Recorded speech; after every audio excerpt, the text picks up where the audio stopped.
Hello and welcome to Voices of BlueScope, the podcast where we go behind the scenes at BlueScope to meet the people who create strength every day. I'm your host, Martin Feld. Thank you for listening.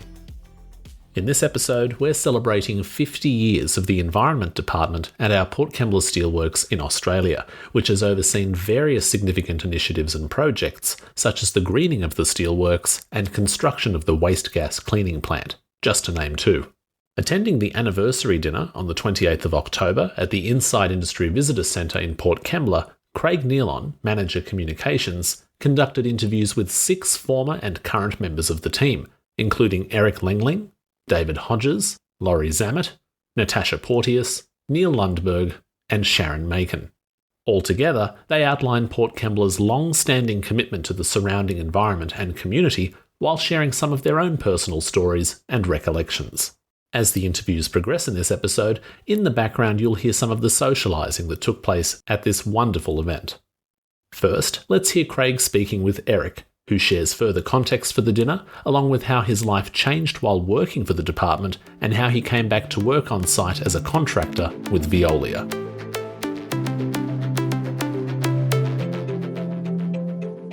So tonight we're having the 50th anniversary of the BlueScope/BHP Environment Department that started in 1973.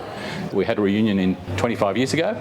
We actually had some glasses there that had the date on it, and we went, hang on, it's been another 25 years, so we need to catch up with everyone.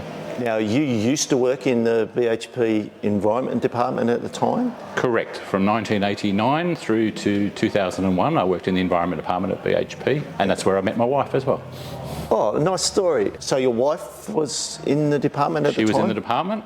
She was in the department as long as I was, and we've been married almost 30 years because of that. Would it be fair to say you shared a common interest in community and, well, certainly the environment and Absolutely. Doing the right thing by the environment and also with the community? Absolutely. I was working in the occupational hygiene part of the Environment Department, but learned a lot about environment. She was part of the water team. We went out and did community events, botanic gardens, Flora Warra, site tours. Absolutely loved doing it.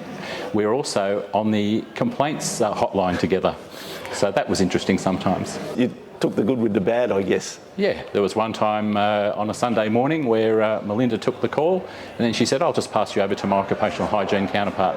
So people didn't know we were married either in a lot of cases because we have separate names, but it was a great department to work in. Okay, so it worked. It worked.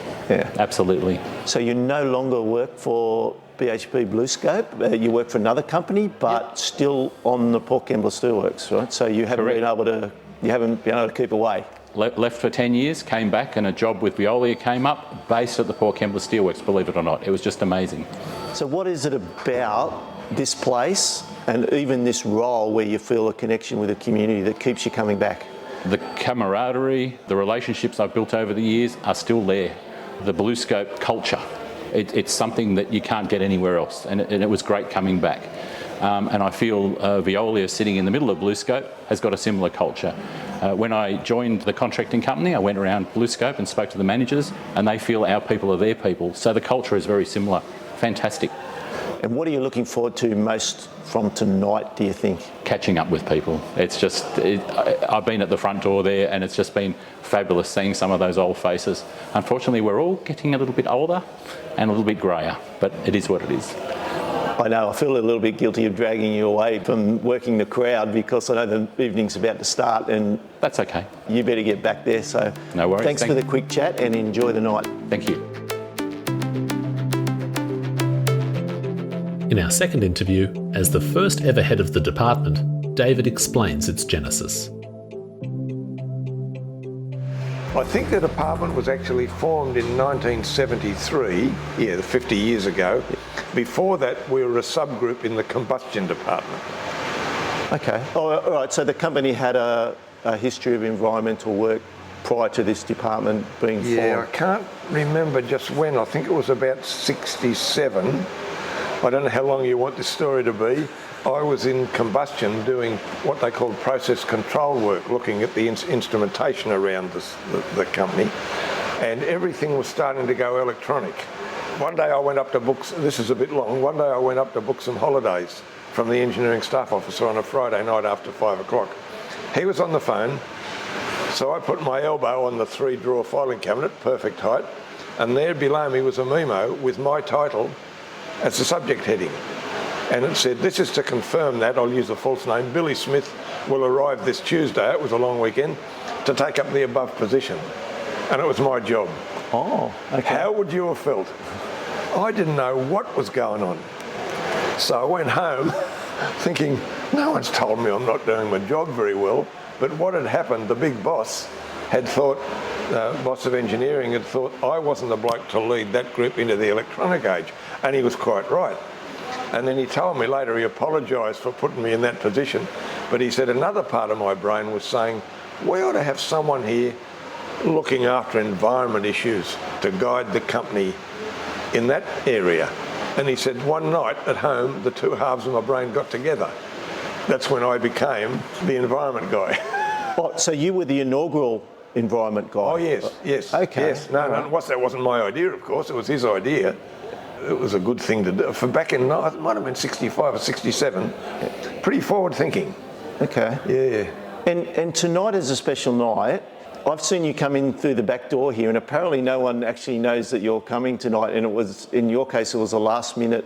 You've turned up at the last minute. I was invited to take part, remotely. Yes. And I said to my wife, "Oh, darling, I'd love to be down there with those guys. Let's go down." So here we are. So where have you come from then today?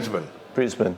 We have a son lives at Kiama with his wife, so we drove down to there first, hired a car, drove down to there, and then just come back here now. So I assume you're talking about Ian? Yes, you know Ian. So Ian works here on site? Absolutely, and yes. he has an important job in himself. He does. Looking after energy services? That's right, yes. I think and waste management. Ah, yes. So he's sort of followed in your footsteps to a certain extent. Except to a higher position than I had. Well, arguably, I guess he would say that in his job, he keeps the steelworks running.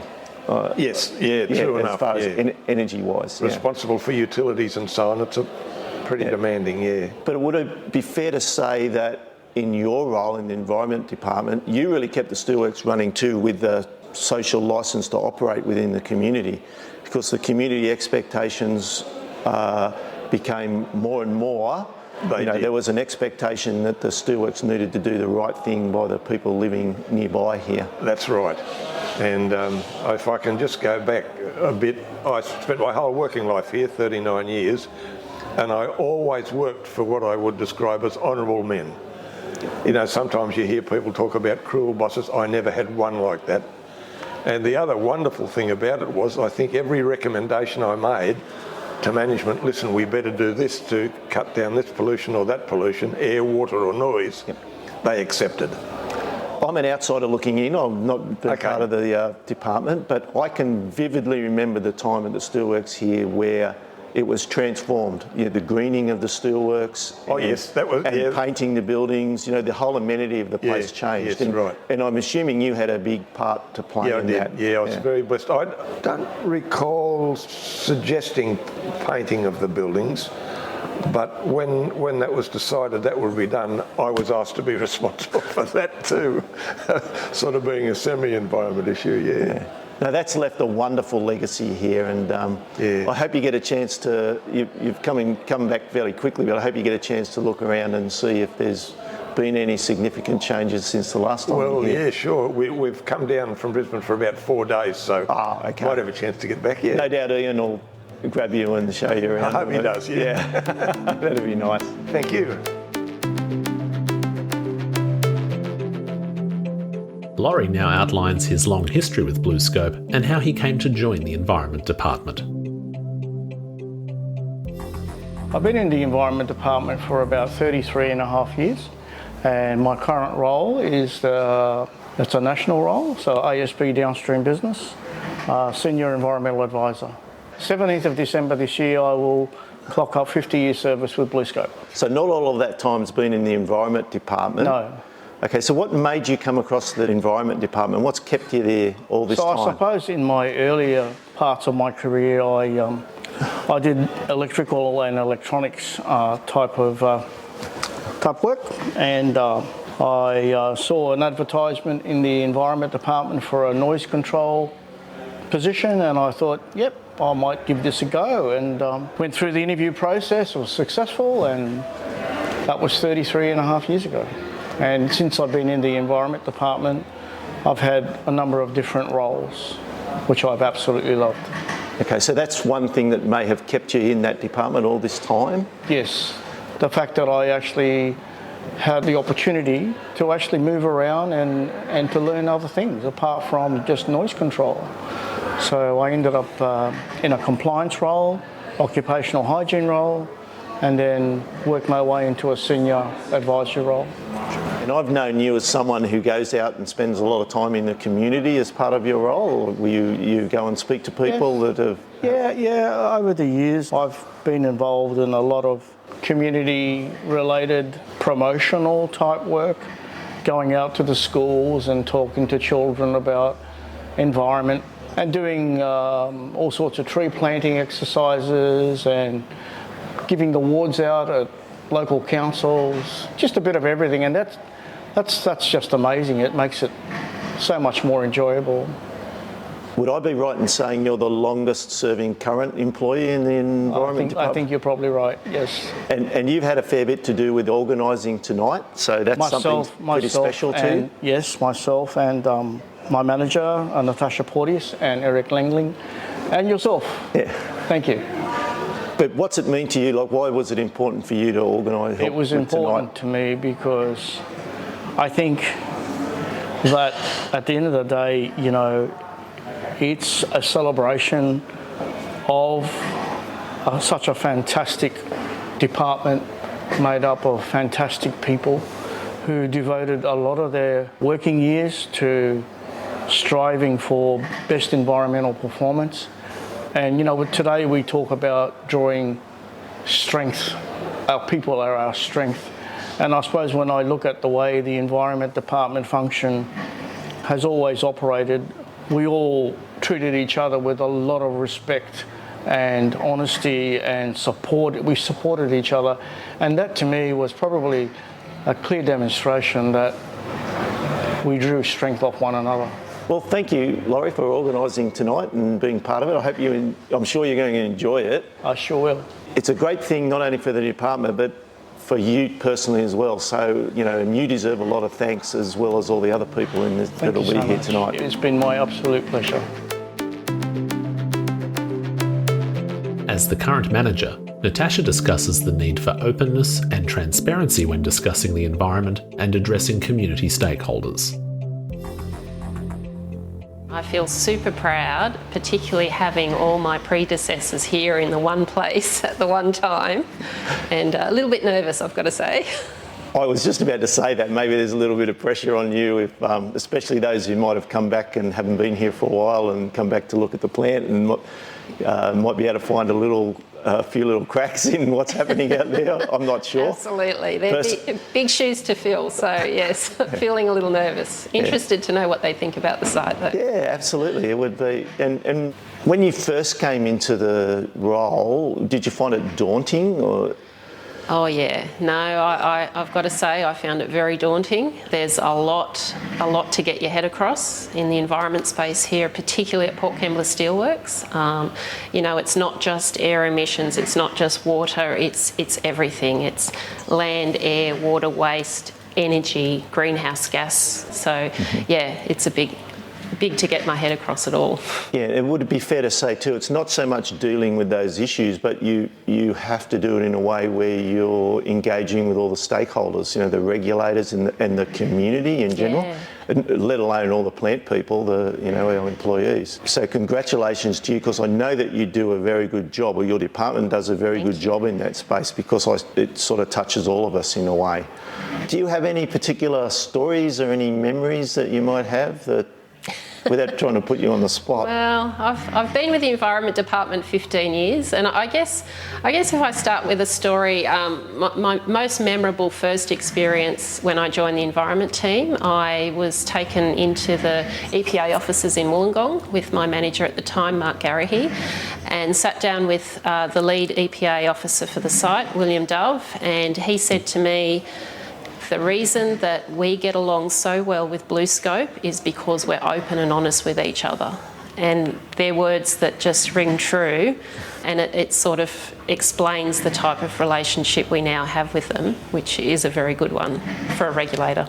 And I might back that up. I mean, I'm an outsider looking in, but as I said, I have some experience with going to meetings and things, and it certainly is my impression as well that, you know, we're nothing but open about what's going That's on. Right. And it works. It works. It helps us and it helps them to regulate. So we've got a great team. We're all there for each other. We're all there to help each other. Nobody, whinges about big jobs, and everyone jumps in, helps out if needed. And I think that's why I like working with the Environment Department so much. It's even as a manager, I still feel part of that team, and that's something I want to continue to build and grow. But it's definitely something that I've enjoyed in the last 15 years.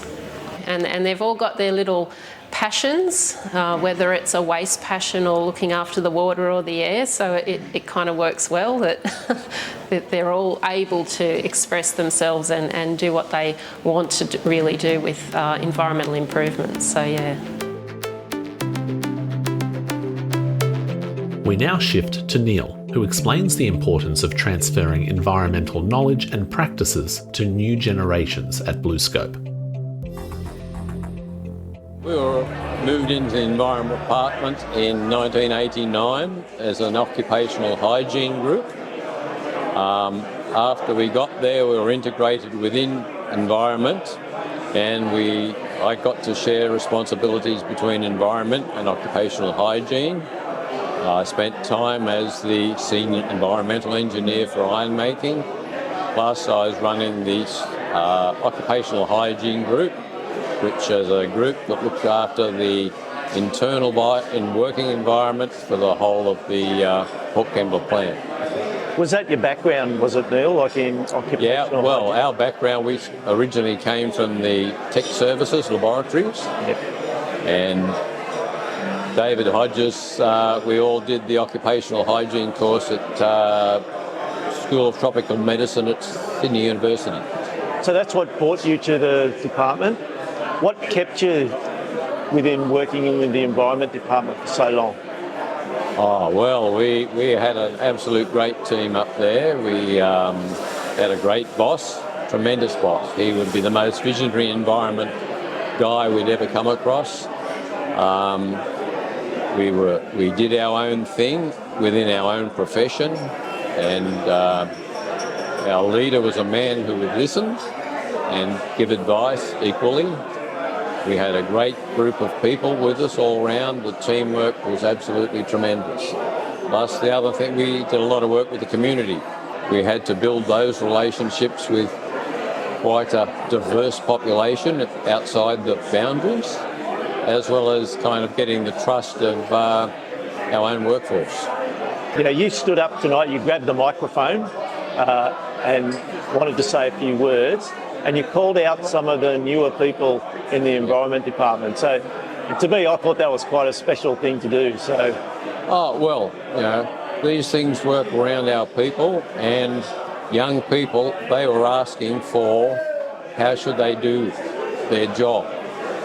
Now, we're talking almost on two generational differences here, but they were keen to listen, and they were asking questions. It was quite it was a real edifying experience speaking to those young guys.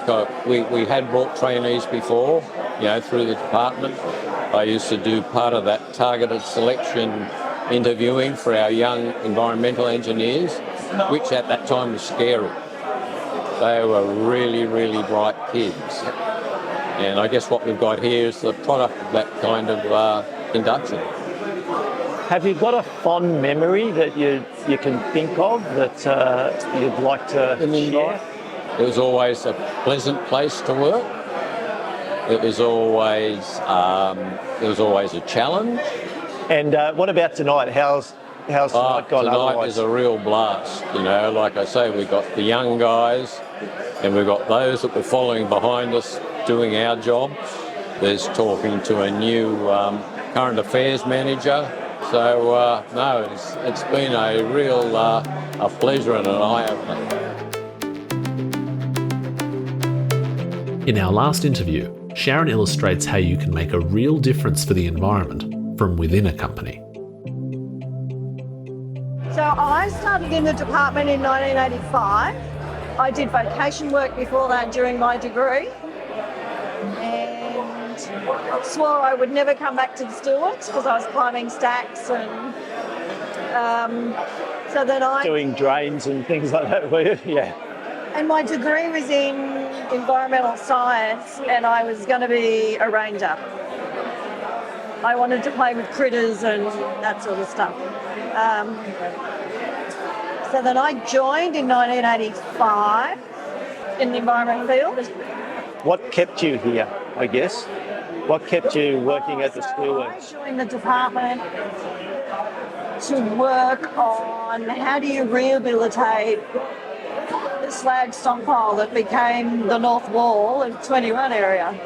The North Wall that actually is the West Wall. That's now actually moved around and So my job was to actually use waste, create artificial soil, and then work out how we could plant, as well as all the other environmental bits and pieces. So, and then I had the luxury of every time something new piece of legislation came in, I suppose I was lucky enough to be able to go, now let's go look at waste management. We brought METSO and ASNS. Now you can manage some contractors in what they do. Then I got involved with, I suppose, the public affairs department when Mike was there. So a lot of community and stakeholder engagement work. So would it be fair to say then you had a passion for, originally you wanted to go into a national park or forests and look after that, but in the Steelworks, would it be fair to say you could do a similar sort of thing but perhaps make a real difference to the environment or to help the community? So it was about, the passion turned into making a difference around the environment, working with everybody in the organisation about how we made that difference. And when I left, I went consulting, but I went back to a business, a corporation, because I wanted to do what I did here, which was like take environment, company's got a right to make its money, but it needs to care about its environment, keep people safe. And you do that by working with everyone who's in the workforce. So I took that and went off to another company, went back to another company to do that. Yeah, fabulous. So you can make a difference, probably more so a difference by working inside the company. Yes. Yeah. And when I did my degree and said it was interesting, when I was in the Steelworks, I would get a lot of comments about how can you call yourself an environmentalist and work in the business? And I said, I have the choice. I can lock myself to the front gate, or I can talk with the guys who make the decisions about what makes a difference. An example of where we made a difference to the community, I can remember, is the waste gas cleaning plant at the centre plant. When we installed that, I think the community perception of the place changed quite radically. Would that be fair to say? I think so, but I suppose there were a couple of big projects at the same time. So there was the Cinna plant, and we're also doing the coke ovens. So from memory, they were $80 million, $90 million projects each. And there was a focus on them because they were visible, but also potential health impacts that we were trying to investigate. And I know with the Cinna plant, we were one of the first in the world to actually look at dioxins and what that meant and how you dealt with it. So it was a huge amount of money, big projects. We were very much out there with the community. Yeah. And So made a difference. I personally used to go to the Port Kembla Pollution Group meeting, sort of a long time after your tenure, but I would go there, and we had a fantastic relationship with that group. But I suspect at that time, the people who part of that group were quite active and they were quite.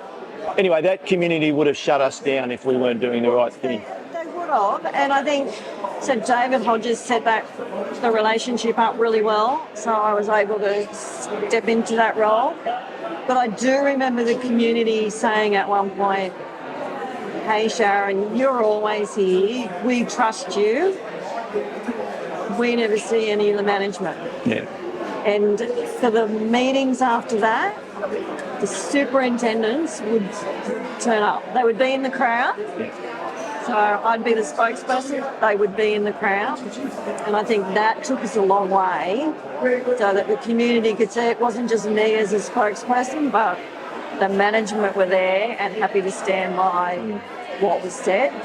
And of course the projects went ahead. So we built that relationship because everybody was happy to be there rather than just me being a talking head. So we did a lot, we got a long way with those guys, just by everybody wanting to say, this is who we are, this is what we do, and supposing, we don't use it so much, but we're going to walk the talk, and you can ask us when you need to.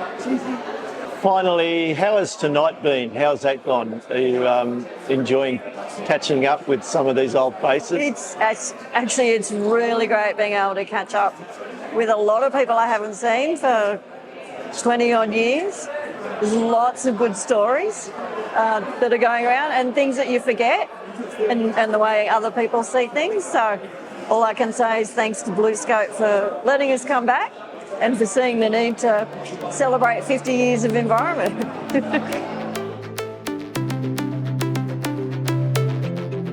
That concludes our set of featured conversations, and we thank Eric, David, Lorrie, Natasha, Neale and Sharon for giving their time on the night, and of course Craig for conducting the interviews. You can also watch a special event video at TV BlueScope on YouTube that features excerpts of the interviews that you just heard. Find it in this episode's show notes in your browser or podcast app, along with links to information about our broader global efforts in sustainability and the environment. Thank you very much for listening to Voices of BlueScope, and we look forward to having you again soon.